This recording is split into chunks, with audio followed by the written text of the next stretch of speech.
By 1619, Nagapattinam became one of the major center under the control of Dutch. Major important center under the control of Dutch. And later on, they also captured Dhaka, Kasim Bazar, Hubli. All these are part of Bengal. So good evening, students. Welcome back. So we are discussing about modern Indian history, and I gave the background. What was the syllabus to be? We are going to cover under this particular module, and what were the reference books you need to go through. Okay, and also we discussed regarding to the Portuguese arrival. After Portuguese, another country entered India was Dutch. Dutch. Dutch is also known as Netherlands. Netherlands. Okay. So this is one of the most popular and powerful company of that time. It entered India in 1602, 1602 as a Dutch East India company. As a Dutch East India company. I said you that this is the company which enjoyed its power in its highest stage. In its highest stage. You can, in other words, say Dutch company enjoyed absolute autonomy compared to all other European powers. Compared to all other European powers. Why? Because Dutch company is not at all answerable to its parliament. It can take its own decision. Okay, it can take its own decision. It can declare war on any of the party. It can declare peace on any party. So it has independent to take its own decision. That is the reason Dutch English history, Dutch company is absolute autonomy company. Absolute autonomy company which enjoyed its power in the highest stage. Okay. By 1605, by 1605, Dutch established its settlements in different parts of the country. Okay, it got to establish its first factory in Masulipatanam. Masulipatanam. Okay, Masulipatanam present day it is Machilipatnam. It is in Andhra Pradesh, and to establish factory in Masulipatanam for Dutch company. For Dutch company, it got permit from Golconda Nawab. Golconda Nawab. Okay, his name was Kuli Kutub Shah. Kuli Kutub Shah. He is the Nawab who granted permission for Dutch company to establish its first factory in Masulipatanam. In Masulipatanam. Okay. In such a way, slowly Dutch Istado company established its factory in Masulipatanam, and slowly it started expanding in different parts of the country. So after Masulipatanam, the settlements were increased and settlements established in Kalingapattanam. Kalingapattanam. This Kalingapattanam is also in Andhra Pradesh. Next, followed by Vishakhapattanam, present day Vizag, Vishakhapattanam. This is also in AP. Bhimlipatnam, Bhimalipattanam. Okay. Narsapuram, Narasapuram. Okay. You need to remember one important point regarding to Bhimlipatnam. That is, this is the first municipal corporation. First municipal corporation. Okay, Bhimlipatnam is the first municipal corporation. You need to note this point importantly. Okay, So Masulipatnam, Kalingapatnam, Vishakhapatnam, Bhimlipatnam, Narsapuram, all these came under the control of Dutch East India Company. Dutch East India Company. Narsapuram is also famous as a shipbuilding area. Shipbuilding area. Later, Vishakhapatnam also became the important area for natural harbor as well as shipbuilding. Apart from this, Pulikatu region. Pulikatu region. Pulikatu is also Andhra Pradesh region, and some part of Pulikatu touches the Tamil Nadu border as well. And in Tamil Nadu, also they established settlement called Nagapattanam. Nagapattanam. See, all this information is not at all important, but this piece of information will help you to understand in upcoming classes. Okay, how the Dutch was established and how Dutch was defeated and how English dominated the Indian subcontinent. All these things required basics. Whatever we are discussing right now, those were considered as the basic topics for your modern Indian history. Okay, little bit the driest area, but still you need to focus. Still you need to focus. So Nagapattinam, this is in Tamil Nadu region. Tamil Nadu region. And slowly by 1960, 1619, by 1619, Nagapattinam became one of the major center under the control of Dutch. Major important center under the control of Dutch. And later on, they also captured Dhaka. They also established a factory in Dhaka. They also established a factory in Kasim Bazar, Hubli, Dhaka, Kasim Bazar, Hubli, all these are part of Bengal.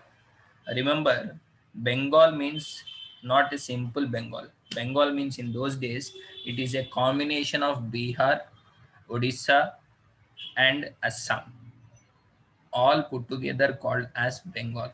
In 1905, Lord Curzon divided Bengal into East Bengal and West Bengal. That we'll discuss under that particular chapter. What were the reasons for the partitions? So, Dhaka, Kasim Bazar, Hooghly, all these came under the control of Dutch. Apart from this, even Murshidabad and Patna, all these came under the control of Dutch. That means maximum percentage of settlements were under the control of Dutch East India Company even before Englishers. Even before Englishers. Okay. They also captured Cambay, Bharuch, Surat region, Bayan, okay, and also Agra. Bayan and Agra world famous indigo centers. Bayan and Agra are the world famous indigo centers. And also Dutch got Cochin by defeating Portuguese. By defeating Portuguese. In such a way, Dutch enjoyed its autonomy and it started establishing its factories in western parts of the country, eastern parts of the country. It dominating the major centers of textiles like Surat, Sarkaj, Banyan. All these are the names. Don't get confused. Okay. Surat. Surat is one of the important textile area.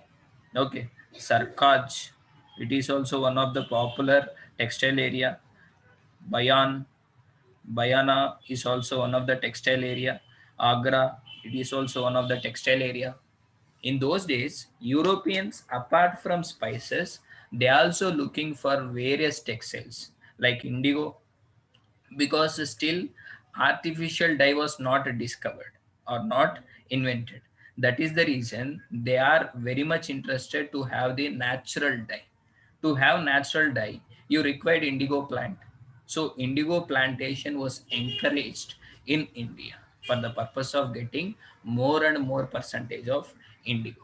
Apart from indigo, silk, cotton, muslin, All these are the textile products which were imported from India to European markets, because in European markets it has huge demand for textiles as well. Textiles as well.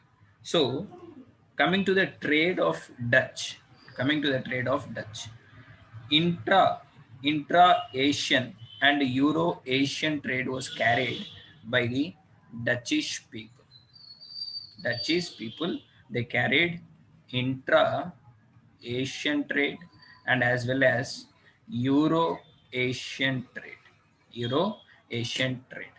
That means the products which were available in the Asian region, all these products will be lifted by Dutch and they will sell in the European markets. They will sell in the European markets.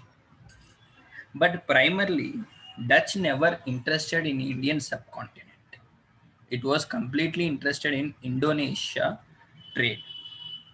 The two, in Indonesia, there is a place called Batavia. Batavia. You need to note this point. Batavia. Batavia. Batavia. Indonesia, Dutch was very much interested in this particular place. Batavia is one of the major center for the Dutch trade, famously called as Batavian trade. Famously called as Batavian Batavian trade. So Dutch is very much interested to control Batavia region, which is located near Indonesia. Why? Because Indonesia is also one of the popular country where it producing more qualitative type of spices, that too at cheaper rates. We also producing spices and Indonesia is also producing spices.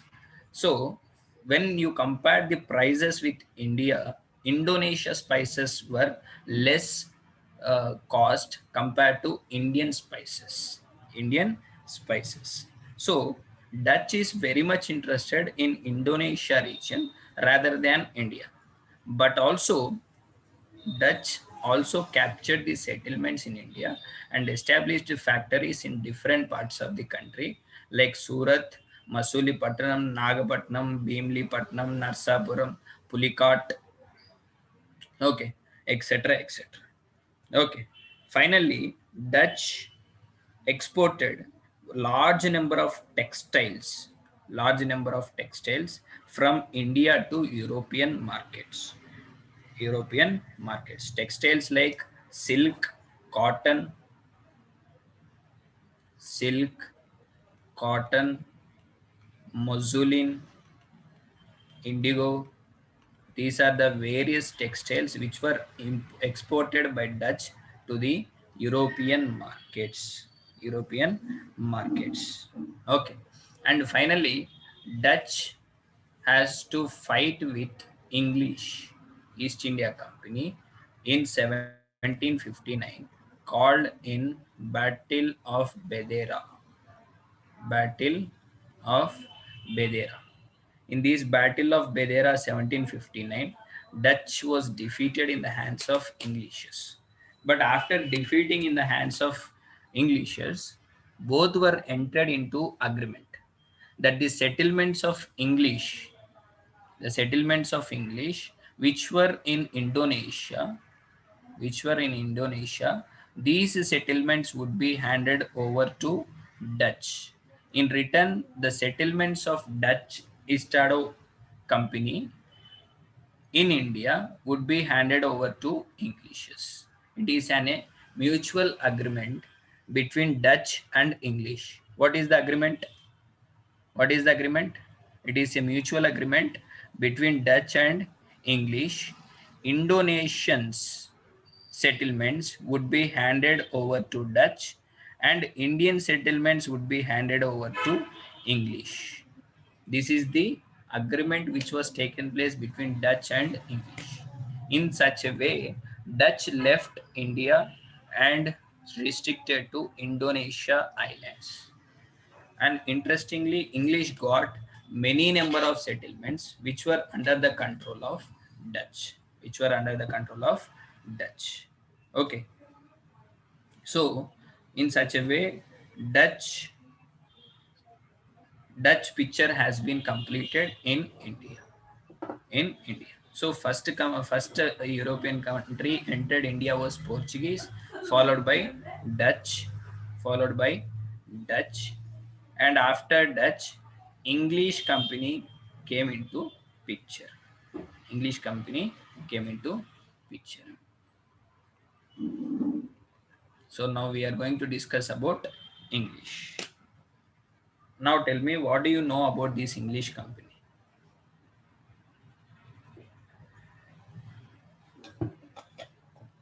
Yes, anyone can respond me about this English company. You might read many number of times in your historical background of Indian polity. Regularly, you might listening about this English East India Company. Yes, anyone?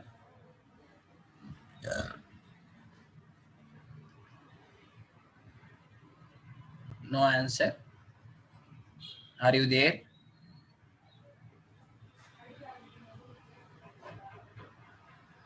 East India Company, sir. Yes, English came as English East India Company. Good. Still, any more? Any more answers? I am watching your chat box. You can send answers in your chat box. What do you know about English East India Company? They traded with textiles, spices, good. Still,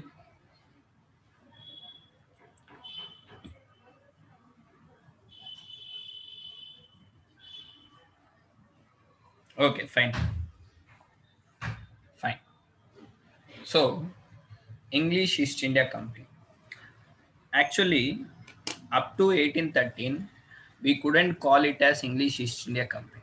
It is a joint stock company which is found in England, which is found in England. In 1600, defeated Marathas of North and Nawabs to take control over Bengal region. Yes, okay. That was the expansion policy. Okay. So, English East India Company is a joint stock company which was formed by some shareholders of United Kingdom. Some shareholders of United Kingdom. Okay. From this shareholder company, Queen of England taken more and more loans. Taken more and more loans. From where she taken loans? From the joint stock company, the Queen of United Kingdom taken more and more loans. Okay, listen carefully. This is the background we are trying to construct. Okay, so Queen taken loans from this joint stock company of shareholders.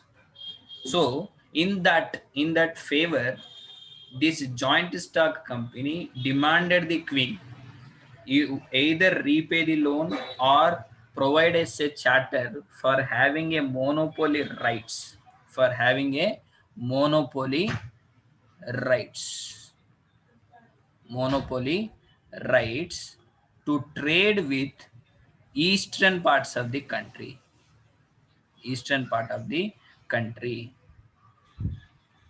Okay, what do you mean by monopoly rights? What do you mean by monopoly rights? Monopoly rights means only one has the authority to have the trading relations. No other company had the rights to have the trading relations. That is known as monopoly rights. Monopoly rights. Single person have the right. Yes, that what. So, in such a way, Queen granted monopoly rights for 15 years. For 15 years for this joint stock company. Joint stock company of shareholders to trade with eastern part of the country. Eastern part of the country. Okay. That means they got rights only for 15 years. See, later this 15 years was extended by James I, because even James I also one of the king who took more and more loans from the company, joint stock company. That's the reason he increased for indefinite time period. But initially, this joint stock company got rights for having monopoly rights for how many years? 15 years. 15 years. Okay.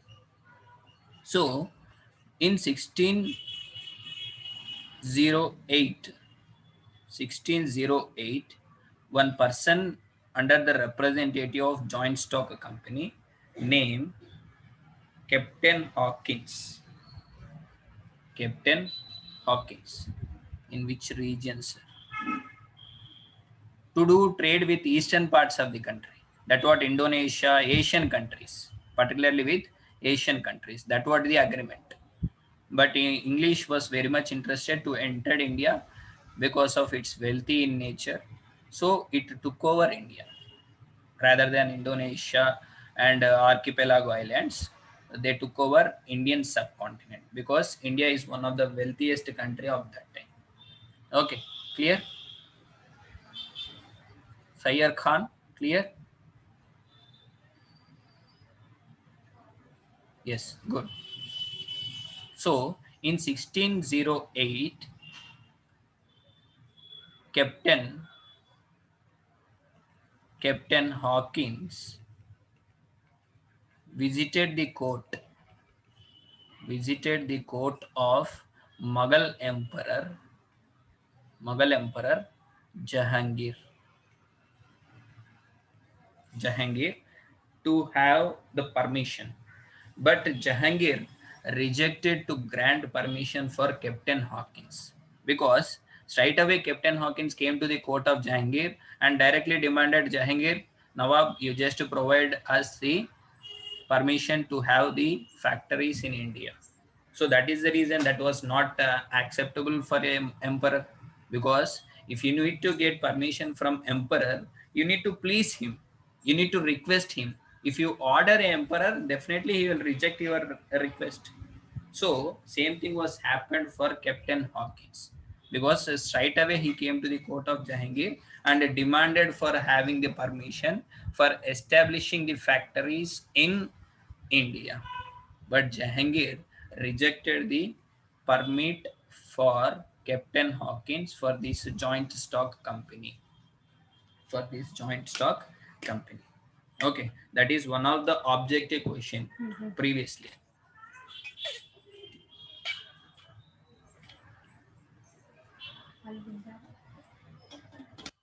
Okay. So Captain Hawkins failed to get permit from Jahangir. Again in 1609, one more representative named Sir Thomas Roe. He visited the court of Jahangir, and while Sir Thomas Roe visited the court of Jahangir, he bought a lot of gifts to Mughal emperor, and also he came with a piece of paper by showing their track record. By saying that, Jahangir, we are accepting your suzerainty. First point. So by that, now the Mughal emperor will feel very happy. Okay, someone is accepting the suzerainty of Jahangir means that definitely appreciated. So Jahangir felt very happy. Seems to be that Sir Thomas Roe is one of the good fellow. That's the reason he is accepting the suzerainty of Jahangir. Okay, first point Sir Thomas Roe mentioned, he just gave a presence of mind and said that, Jahangir, you are your suzerainty is accepting by us. First point. Second point, we are very good taxpayers. We had a lot of factories in different parts of the world, and we are paying taxes in time. So look at our track record. In such a way, he pleased Jahangir for having the permit to establish the factories of English East India Company in India. In such a way, Sir Thomas Roe got victory to get permission from Jahangir. To get permission from Jahangir. In such a way, English East India Company established their factories in India. In India. In 1611, in 1611, first factory established was Masuli Pattanam. Masuli Pattanam. This is in Andhra Pradesh. But this Masuli Pattanam factory establishment was not granted by Jahangir. It was granted by Golconda Nawab Chini Kuli Kutub Shah. Already I mentioned Kuli Kutub Shah, same person who granted permission for Dutch also. Okay, in 1611, English East India Company established their factory in Masulipatanam with the help of Kuli Kutub Shah. Who is he? He is Golconda Nawab. Golconda Nawab. Okay, the first factory of English East India Company under Northern Belt, in Northern Belt, it was taken place in a place that is Surat, a very very important Surat.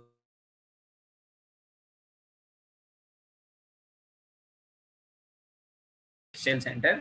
Okay, Surat was the first factory in northern parts of India established by English East India Company. In such a way, slowly English East India Company established their factories in different parts of the country. In different parts of the country. They also established factory in Chennai in 1639. 1639 in Chennai. Okay. And Raja of Chandragiri, Venkatapati, granted the permission to settle in Chennai. Okay, so they established their factory in 1639, and also later, uh, you need to remember one more point regarding to Chennai. In 1655, Chennai became first municipality. Chennai became first municipality. Remember, Bhimli Patnam is the first municipal corporation. Okay, Chennai was the first municipality to be remembered. Okay, they got a permit to establish their factory in 1639, and in 1655 Chennai became the first municipality of India. First municipality of India. Okay, later their settlements was established in 1658. English built first fort. First fort in India. India, that is Saint George Fort. Saint George Fort in Chennai. See, whatever the points I am writing on the screen, those points were very important for your preliminary examination. Already they asked as match the following. Okay, they gave some Saint George Fort to Saint William Fort. Okay, and they asked for match the following. So you need to be very cautious. Sir, what does municipality mean here? Municipality means that what regularly what we are seeing, organizing the city, sewage water, okay, drinking water, etc., etc. Whatever the duty of present day, that's the same duty which was carried in those days also. In those days also. Clear?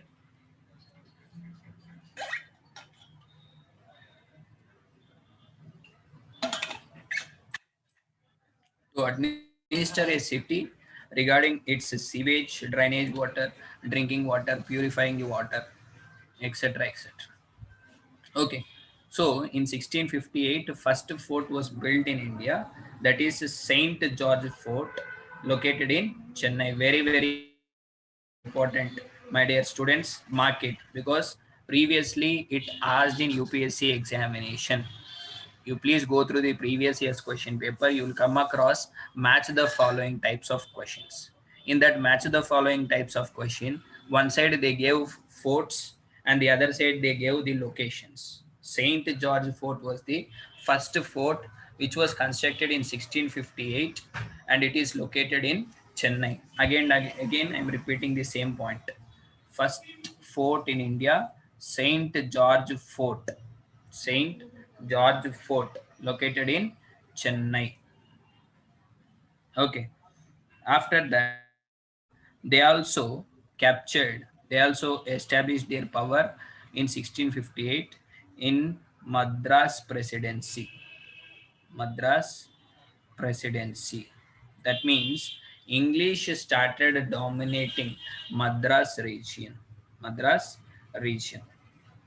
In 1668, English East India Company got Bombay from Portuguese. From Portuguese. Okay, because English East India, that what England and Portuguese entered into marriage alliance. In that marriage alliance, English got Bombay as dowry. Bombay as dowry. Okay, and after getting Bombay as dowry, they built another fort that is known as Fort, another fort, Saint David. Saint David Fort. First fort, Saint George Fort. Second one, Saint David Fort. Saint David Fort, it is in Bombay. It is in Bombay. Okay. In such a way, slowly they established power in Bombay. They captured Hooghly. They captured Hooghly, and also they captured Hariharpur, Odisha, and also they captured Dhaka. Okay, in 1690, it is believed that Sir Job Charnock, Job Charnock fortified three villages. Fortified three villages. They are Calicut, Calicut, Sutaniti, Sutanati,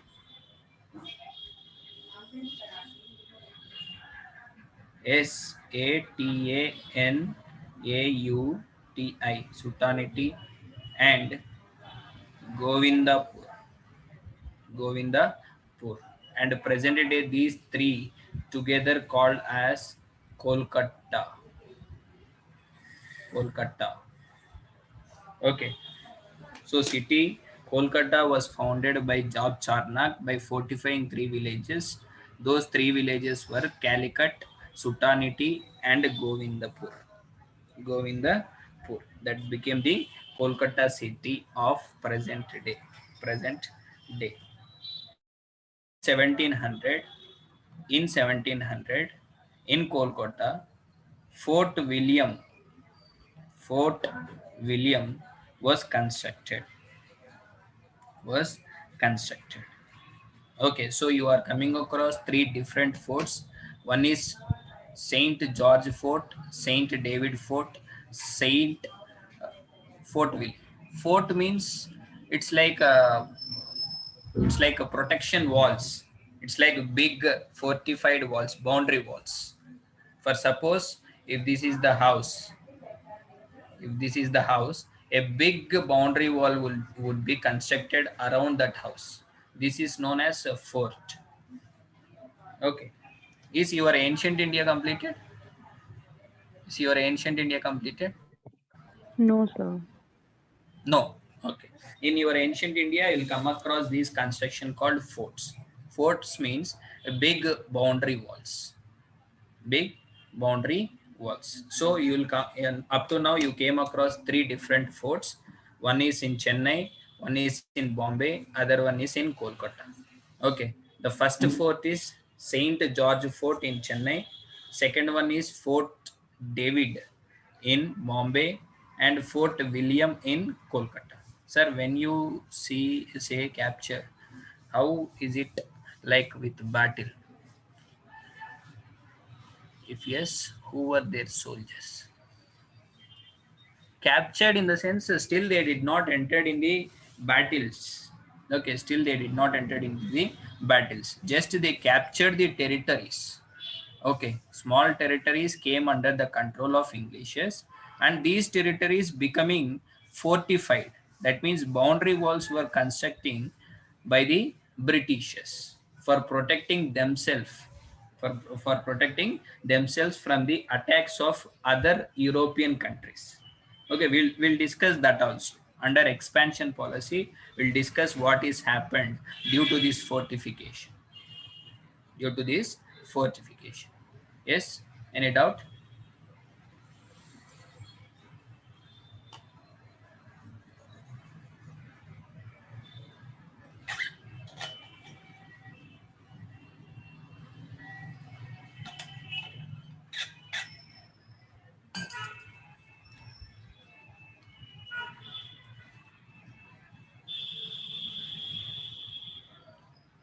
It was barren land or barren settlement. They just went and occupied. Nobody controlled it earlier. Yes, there are controlling by different rulers and nawabs of local or native rulers.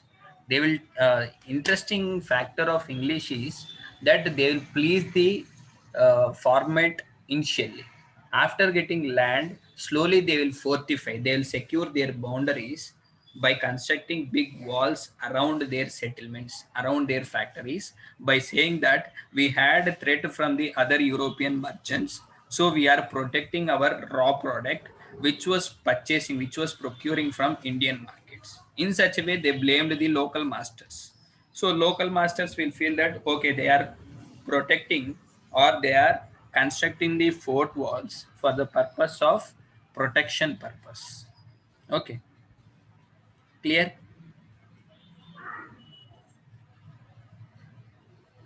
Clear? Yes. If clear, I'll move further.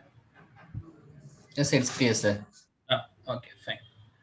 So in such a way, they got lot of areas into their hands. Okay. The trade was they always exported a higher percentage of spices, textiles, calicos, kalamkari. Kalamkari is one of the famous printed textile. Okay, which is famous in AP. Okay, it is famous in this region. Srikala is the region nearby Tirupati. Okay, indigo, and indigo is famous in Bayan. Already I said you Agra and Bayan was one of the major centers for indigo cultivation. Okay, indigo cultivation means they are getting highest percentage of raw material of indigo, and they are exporting those indigo things to the European markets. European markets. Okay, clear. Yes, sir. Mm. So, in such a way, they traded all the products to the European markets. Initially, English was very much interested to get only the resources, the raw material, and other resources which were needed for their own country. They never focused on the converting the people into Christianity, etc. They never done initially. Okay, they focused only one thing, that is get more and more raw material and take over these raw material to their country, make their country superior and powerful. Okay, bring more and more profits for the company. This is the only agenda of English East India Company initially. And you need to remember one more point, up to 1830 13 they don't call as English East India Company, but we are habitual and familiar to call it as English East India Company and English East India Company. That's the reason we are calling it as English East India Company even before 1813. Even before 1813. Okay, so English got huge private trade with the help of the local Nawabs also. With the help of local Nawabs, particularly Golconda. Because Kuli Qutub Shah granted Golden Farmana. Golden Farmana means it's like one of the royal order. Royal order. By using this Golden Farmana, you can exempt the taxes also. So slowly they tasted the exemption of taxes, and after tasting the exemption of taxes, they introduced these golden farmana in their private trade. How they introduced? They went to the local merchants and said that you are paying taxes. So if you give us the product, I will take at less tax rate. If you are paying, for example, take 10 rupees, you don't pay me 10 rupees. You just give me 2 rupees. I will take your product as the company product and I will dispatch wherever you require. In such a way, they started the malpractices. So that story we'll discuss slowly. Okay, so that's about the English East India Company. English East India Company. Come again with that royal farmana. Yes. Come again with that royal farmana. How they Yes. started malpractice with farmana. See, The Royal exception of that. Farmana, that is Golden Farmana. Golden Farmana was granted by Kuli Kutub Shah of Golconda to English East India Company. To English East India Company. Under this Golden Farmana, English East India Company got tax exemptions. Tax exemptions has been given to English East India Company. Okay, this was the Golden Farmana granted to English East India Company by Kuli Kutub Shah. Initially. Okay, what they had done, slowly they introduced their Golden Farmana in the private trade. That means, for suppose English East India Company cart was moving with the goods of English, According to Golden Farmana, these cart goods were exempted from taxes. Okay. Now what they done? They went to the Indian merchants. They had mutual understanding between Indian merchants. Your products will be carried in our English courts. In that, you will get a tax exemption. In return, you need to pay some percentage of value for English East India Company employees. In such a way, what Indians are also doing, Indians also trying to exempt the taxes. That's the reason in the malpractice they are providing some percentage of value to English East India Company, and they are sending their products in the English courts. What will happen due to this practice? The treasury of India will be loosened. The pocket of English East India Company will be full, but the pocket of Indians will be reduced slowly. Because for suppose Indian merchant is paying 10 rupees of tax. Just to take an example, he is paying 10 rupees of tax for his products. Now what happened? English East India Company employee came to Indian merchant, you pay me just 2 rupees. And give your products, and I will carry these products in my cart because I was exempted from the taxes. So you will get profit of 8 rupees. In such a way, they went for agreements. They went for malpractices. So in such a way, Golden Farmana was misused. This is one more factor where English will face problems with the local rules. Okay, clear? Clear? Yes, sir, it is clear. Thank you.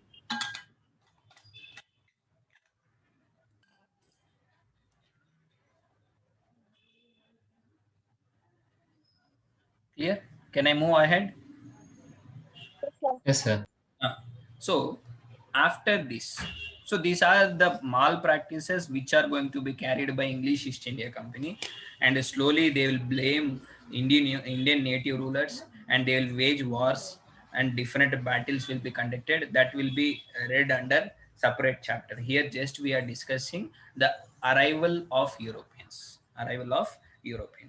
So after English East India Company, another European company entered India was Danes. Danes means Denmark. There is there is nothing much to discuss regarding to Danes, because they had only two settlements, that is Travancore, Travancore and Serampore. Serampore. These are the two settlements of Danes. And later these two settlements also sold to English East India Company and they vacated India. Initially they came to India, they never focused on the expansion policy or to have the settlements or to have the factories. They just focused on the converting and preaching Christianity in India. So this is one point, this is one crux point where European countries got failure compared to English East India Company. English East India Company got success because initially they focused on the raw materials, they focused on the gold, they focused on the items which were need for their country. And later they interested in the preaching of Christianity. But whereas Portuguese, whereas Dutch, whereas Danes, okay, whereas French, initially from the starting days itself, they are very much interested to preach Christianity, to preach Christianity. So Danes not got much superiority and power in India. Yes, okay. And the two settlements which were taken over by Danes, these two were sold to English East India Company and they vacated India. They vacated India. After Danes, another European country entered India was French. Entered India was French in 1664. So what is Last the European, settlement you have written? the last European country. And the most strict company was French company because it is under the control of government. Under the control of government. Louis, Louis, not Louis. We are familiar to call it as Louis, but originally Louis. Okay, they will write the spelling like this. Okay, Louis 14.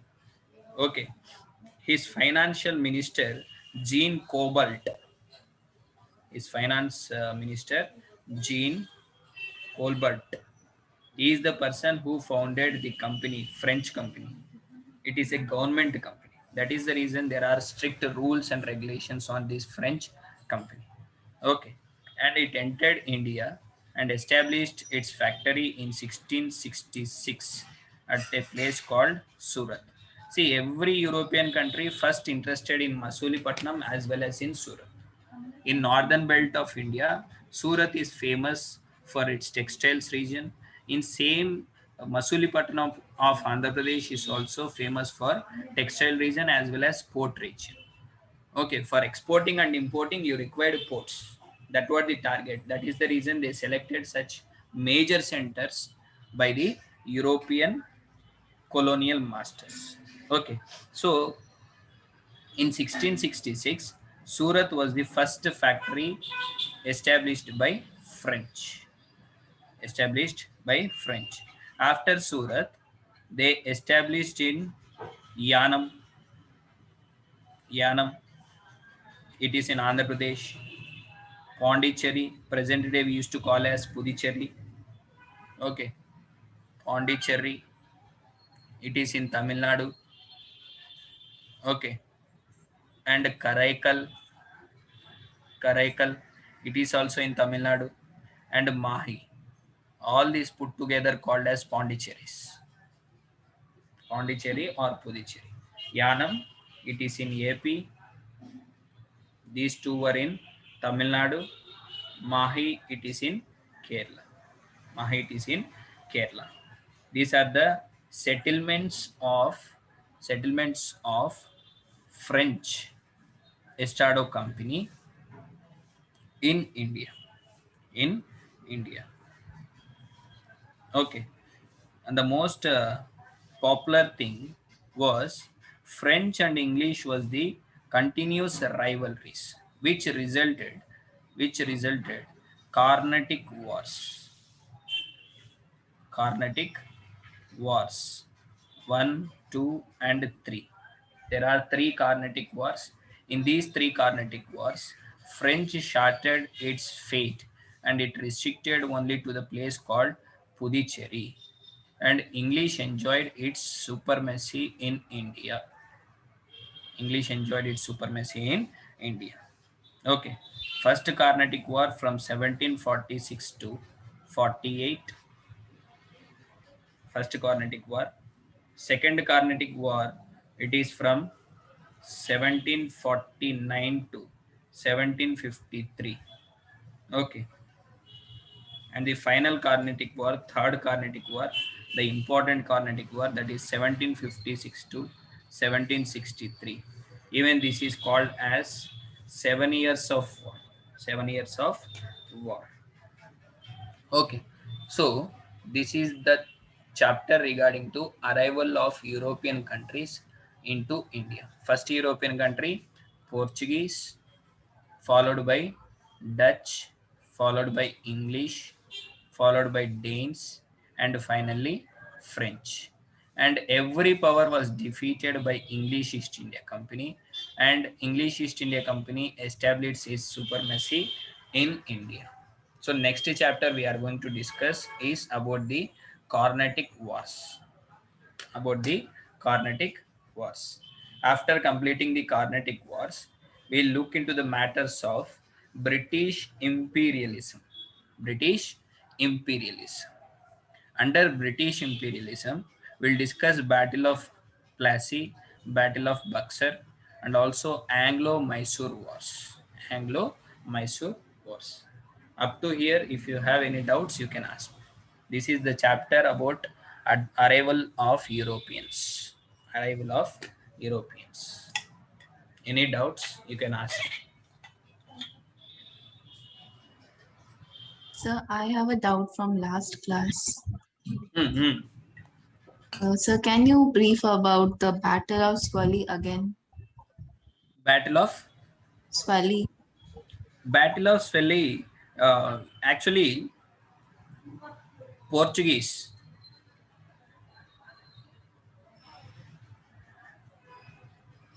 Portuguese has battle, that is Battle of Swally and Battle of Bessin. Okay. Yes. Yes, sir. Yeah. So in this Battle of Swally, this uh, that is no, captain, Portuguese captain challenged English. Challenged English. And finally, English defeated Portuguese in this Battle of Swally. In the Battle of Swally. Okay.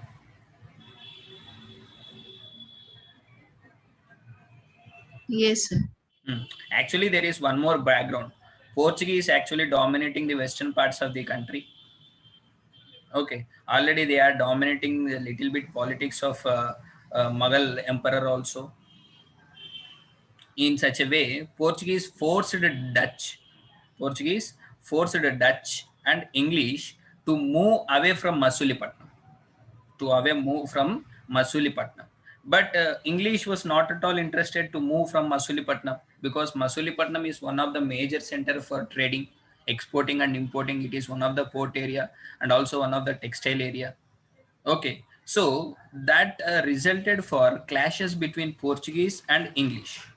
Portuguese and English. In such a scenario, English got challenged with the Portuguese. That resulted a battle in a place called Swally. Swally. It is a place. Okay. So in that battle of Swally, these Portuguese were defeated in the hands of English. Okay, that is the background, real background. Yes, sir, got it. Okay. Any more doubts?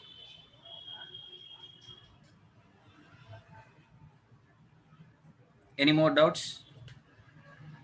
Sir, can you repeat again about the Carnatic War in explain? Carnatic Wars? Yes, sir. Yeah, still we did not discuss the Carnatic Wars. We need to discuss in the next session. Yes, sir. Could you explain briefly? Yeah, actually Carnatic Wars, it is due to various reasons. First Carnatic War is outbroke due to the War of Austrian Succession. The first Carnatic War was outbroke due to Austrian succession. Austrian succession of war. In this first Carnatic War, Dupleix, the head of French troops, okay, he was in a position to defeat Englishes. He was in a position to defeat Englishes, and also maximum forces also defeated by Dupleix. Dupleix. Dupleix. You should not call him as duplex. You need to call as Dupleix only, because French spelling will be one and pronunciation will be other. Okay. So French was headed by Dupleix. He defeated the forces of Englishes, and also English getting support from the local Nawab of Carnatic, known as Anwaruddin. Anwaruddin. Okay, so Anwaruddin also defeated by Dupleix, and Dupleix captured a fort called Saint Thome. Saint Thome. Okay, and due to this defeat of Anwaruddin, India's weaknesses has been projected. India's weaknesses was projected in its army, in its defending capacity, and other aspects were projected. That shows the lack of modern technology of wars and weapons. Still, we are depending on swords. Still, we are depending on bows. We are depending on arrows, etc., etc. Okay. In such a way, the first Carnatic War was ended. Actually, 80% got victory through the French forces only, but unfortunately, it was called back and entered into a treaty called Treaty of Akshay Chapel. Akshay Chapel. Okay. France defeated Englishes also. France defeated the local Carnatic Nawab, that is Anwaruddin. But unfortunately, they couldn't get the piece of cake of victory. Okay. And that continued for the second one. That continued for the third one also. We'll discuss. Okay. Yeah, okay, sir. Thank you. So these three are the rivalries between English and French. And in that also, native Indians will be indulged. Native Indians will be indulged for their war of succession. See here, the war of succession, Austria was taking place. Nothing to do in India. That is about Austria. Austria, it is one of the European country. Austria and Hungary countries are European countries. For their war of succession, Europe, that is English and French, were fighting in India. That is the problem with these two fellows. They'll select any platform. They'll go for continuous wars and battles for showing their power and prominence and glory in European platform. They'll fight in the American states. They'll fight in South American states. They'll fight in African states. They fight in Asian countries, only for one purpose, to show that the master of Europe was so and so person. That is a thirst of power. That is the thirst of power. That is the problem. So they are continuously in rivalries. Clear? I got it now, sir. Thank you. Okay. We'll discuss the complete background and three Carnatic Wars in the next session. Actually, I'm not feeling well to continue more time. Yeah, no issue, sir. Yeah, okay. Okay. Fine. Thank you. Any more doubts? Students, any more doubts? You can ask me. I'll be waiting. So, Yes. so what were the three villages fortified by Job Charnak? Yes, yes. Come again. What were the three villages? The names of the three villages yes. fortified Right. by Calicut. Calicut. One village, Calicut, Govindapur, Calicut, Govindapur, and Sutaniti. Yes. Sir? Sutaniti. Satanauti. Sutaniti. Okay, sir. Or Sutanauti. You can call like that also. Pronunciation difference. That's it. Sutanauti Yes, sir, yes. or Sutaniti. So what are those two settlements? Those three villages were put together, present day called as Kolkata. No, two settlements of Danes. It was founded by Sir George Charnock. I think I written here. Yes, these Calicut, Sutaniti, and Govindapur. Okay, sir. Thank you. So two settlements of Danes, sir. Still any more doubts? Sir, can you hear me? Hello. Yes, my dear students. Still any more doubts? Sir, Yes, sir. so during the Dunes invasion, During Can you hear me? Denmark invention, sir. during Denmark. Yes, sir. Yes, You wrote two cities named Travancore and Serampore. Srirampur. Yes. Sir, it is the first place to they invaded, or is the first place to establish the company, sir? Their factory. Oh, okay, sir. Then where they invaded firstly, sir? See, always they they entered into Kerala region itself. It is not invasion. Oh, okay, sir. Okay. So arrival of Europeans, we are calling it as arrival of Europeans. Initially, they did not invaded anything. They entered India as a merchants and traders for the purpose of getting the spices, the textiles like various textiles, cotton textile, silk textile, muslin, kalamkari textile. Okay. For those purposes, they entered as traders and merchants. Later on, they established factories in different parts of the coast. Okay, why they established the factories in different parts of the coast means they procure the raw material. After procuring the raw material, they need to export to their own countries. And after exporting, they will sell in the European markets. Okay, they are like traders. They are not like invaders. After entering into India, they started having agreements with the local native rulers. Okay, one side they will get support from Golconda, the other side they will get support from Mughal Emperor. In such a way, they started in the politics of India. Okay. Yeah, okay, sir. Any more doubts? Any more doubts?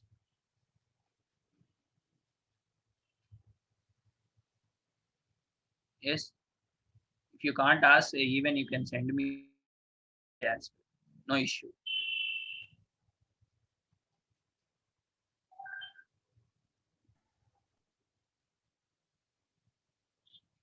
Okay. How they form the rule there.